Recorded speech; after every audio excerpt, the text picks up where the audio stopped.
इस क्वेश्चन आपके सामने एक सीक्वेंस ऑफ रिएक्शन दिया हुआ है जिसमें आपका एक कंपाउंड दिया हुआ है, उसको पहले अपडेट कर रहे हो मर्क्यूरिक आयन इन वाटर में, ठीक है।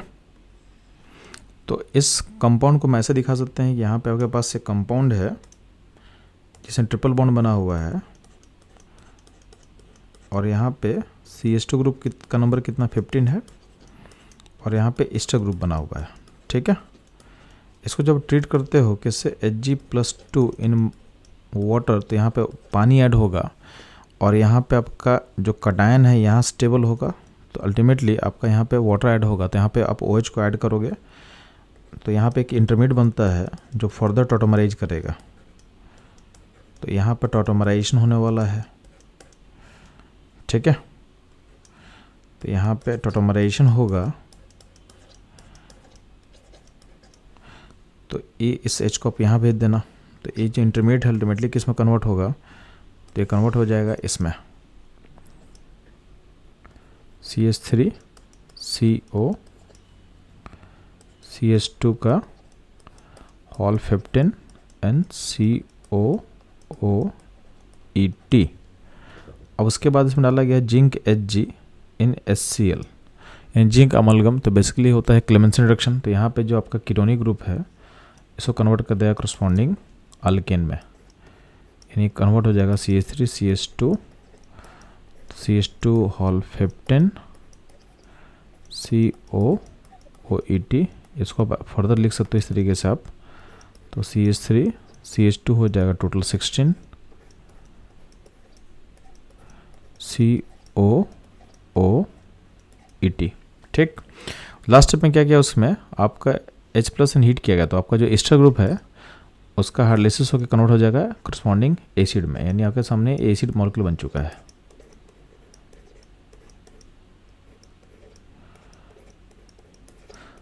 तो ये हो गया आपका P, तो P बन गया हमारे सामने। अब P को ट्रीट किया गया है ग्लिसरॉल के साथ, तो ग्लिसरॉल में क्या है आपके पास 3 OH ग्रुप होता है, तो ग्लिसरॉल मॉलिक्यूल ऐसा कुछ होता है CH2OH CHOH CH2OH, इसमें डालेंगे हम एसिड,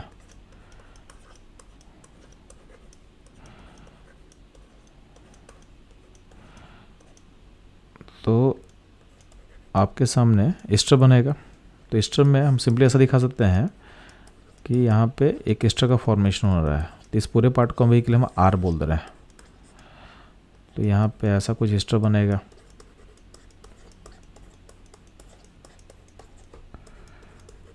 अब इसका बेसिक मेंडम आप करते हो हाइड्रोलाइसिस। तो यहाँ पे बोला क्या क्वेश्चन में, आप इसको एक्सेस एनर्जी में क्या करते हो, इसको फर्दर हाइड्रोलाइज करते हो, ठीक है।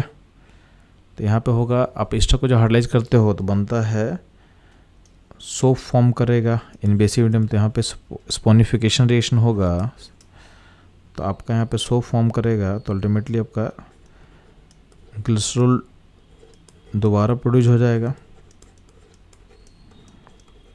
और यहाँ बनता है आपके पास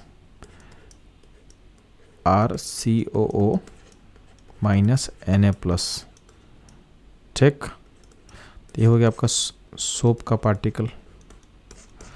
अब इसमें डालोगे तुम कैल्शियम क्लोराइड, तो यहाँ पे कैल्शियम जो आयन है इसके साथ क्लब करेगा और यहाँ पे बनेगा इस तरह का सॉल्ट बनाएगा। अब जो R ग्रुप है क्या, तो बेसिकली है ये CH3 CH2 whole 16 COO minus यहाँ पे हो जाएगा ट्वाइस कैल्शियम, ठीक।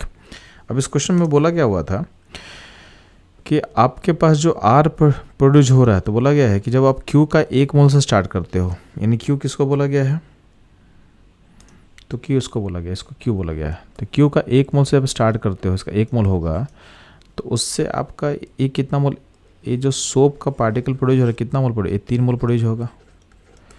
और आपको पता है कि इसका 2 मोल से, यानी इसका अगर 2 मोल होगा तो उस केस में इसका मोल बनेगा 1 मोल, ठीक है। अल्टीमेटली 2 पार्टिकल क्लब करके बनता है सॉल्ट कैल्शियम के साथ, तो इसका अगर 2 मोल होता तो बनता है इसका 1 मोल, तो इसका जो कि 3 मोल है, तो 3 मोल से आपका जो कैल्शियम का सॉल्ट बना हुआ है कितना बनेगा, ये बनेगा 3/2 मोल। क्या बनेगा, 3/2 मोल। तो आपके पास अगर इस का 3 मोल होगा तो बनेगा 3/2 मोल। अब ध्यान देना, आपको जो कैल्शियम का सॉल्ट प्रोड्यूस हुआ है उसका आपको वेट पता करना है इन ग्राम में। तो यहाँ जो सॉल्ट बना है इसका मोलर मास होगा, ये होता है 606 ग्राम। तो आप आपको मोल तो निकाल चुके, तो वेट कैसे पता चले बच्चों? तो इसका वेट निकालने के लिए सिंपली क्या करें हम लोग, मोल को मोल मास से, तो वेट निकालने के लिए क्या करेंगे, मोल 3/2 को मल्टीप्लाई कर देंगे मोलर मास से जो कि 606 ग्राम है। तो अल्टीमेटली आ जाएगा 909 ग्राम। तो इस क्वेश्चन का जो आंसर होगा ये होगा 909 ग्राम। ठीक है, तो ये था इस क्वेश्चन का सॉल्यूशन, कॉन्सेप्ट एंड एक्सप्लेनेशन। तो इस तरह के एक्सप्लेनेशन एंड सॉल्यूशन के लिए हमारे साथ बने रहें। मिलते हैं हम लोग नेक्स्ट क्वेश्चन में।